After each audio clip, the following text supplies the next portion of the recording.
if your death has been decreed at a time, you will not die elsewhere. That is the reality of matters. There's an incident mentioned in Madarikut Tanzil in the 21st juz, in Surah Rum, in the concluding verses of Surah Rum. فَلَا تَدْرِي نَفْسٌ بِأَيِّ أَرْضٍ تَمُوتُ فَلَا تَدْرِي نَفْسٌ بِأَيِّ أَرْضٍ تَمُوتُ. No soul knows where he will die. There's an incident mentioned, and there's a kitab that I have read, Al-Anbiya wa Malakul Maut, the angel of death and the interaction with the galaxy of prophets. So the different prophets had met with the angel of death and they had dialogues. And there are great discussions. There is a hadith in Muslim Sharif where when the angel of death came to Sayyidina Musa alayhi salatu wassalam, and Musa alayhi salatu wassalam engaged with him, and Musa alayhi salatu wassalam rebuked him and said, go from here. And so the angel of death went back to Allah and he said, Arsaltani ila abdin la yuridul maut. That's the hadith of Muslim Sharif. Oh my Lord, you've sent me to a man who doesn't want to die. And Allah said, that is my prophet Musa, go to him, identify yourself to him, and tell him you are a messenger and you have come to remove his soul. And tell him he has a choice. If he puts his hand on the back of a bull, then every strand of hair that he touches, he will be given 1 year of extension of life. So the angel of death came to him and said, I am the angel of death, and Allah has given you the choice. فَلَهُ بِمَا غَطَّتْ يَدُهُ بِكُلِّ شَعْرَةٍ سَنَةٍ. Every strand of hair that you touch. So Sayyidina Musa alayhi salam said, and thereafter what will happen? If it was me, I would look for the most hairy bull, the one that has the most amount of hair on it, and grasp with 2 hands in a full embrace so that I could prolong my life. He said, after that what will happen? He said, ثُمَّ الْمَوْتِ, then inevitably is death. Sayyidina Musa said, if it is inevitable, then rather let it happen now. I was telling you that death is inevitable when it has to happen. So the angel of death comes, and there was a person standing next to Sulaiman alayhi salam. And the angel of death looks at him. This person doesn't know this is the angel of death. And he looks at him in a very wary way, in a very different way, in a very uncomfortable way. After that, the angel of death disappeared.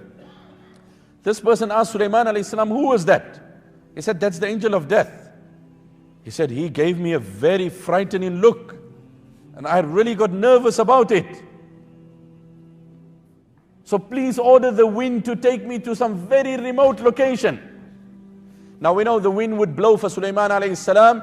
وَلِسُلَيْمَانَ الرِّيحَ غُدُوُّهَا شَهْرٌ وَرَوَاحُهَا شَهْرٌ وَأَسَلْنَا لَهُ عَيْنَ الْقِطْرِ. One of my scholars used to say, Sulaiman Airways, flysulaiman.com. Before you had your airline, and before aviation had reached their up 35,000, Sulaiman Airways was flying. And the Quran said, the journey of 2 months in 1 day. وَلِسُلَيْمَانَ الرِّيحَ غُدُوُّهَا شَهْرٌ وَرَوَاحُهَا شَهْرٌ وَأَسَلْنَا لَهُ. And the Quran said in another place, تَجْرِي بِأَمْرِهِ تَجْرِي بِأَمْرِهِ رُخَاءً. The wind of Sulaiman was gentle, was passive, yet swift. So it wasn't aggressive. It wouldn't cause harm to nature. It was eco-friendly. There was no emissions of gas. تَجْرِي بِأَمْرِهِ رُخَاءً حَيْثُ أَصَابَ. So Sulaiman alayhi salam instructs the wind to take him to a very remote place. Subsequently thereafter, the angel of death comes back to Sulaiman alayhi salam. And he asked Sulaiman alayhi salam, where's the brother that was here? He said, to be honest, he felt so threatened and intimidated by your look, he asked me to relocate him with the wind, which I did because of the miracle that Allah has given to me. So the angel of death sighed with relief. He said, I was wondering, because in an hour's time I was given the command to remove his soul at a very distant place. I was wondering, what was he doing here? I said, what is this man doing here?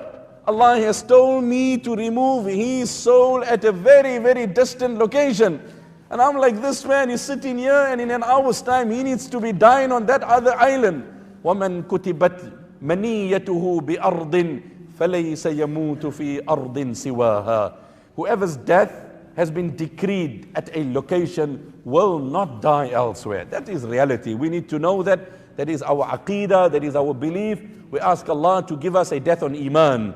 We ask Allah to give us a death in a manner that we are obeying the commandments of Allah and living the life of Muhammad sallallahu alaihi wasallam.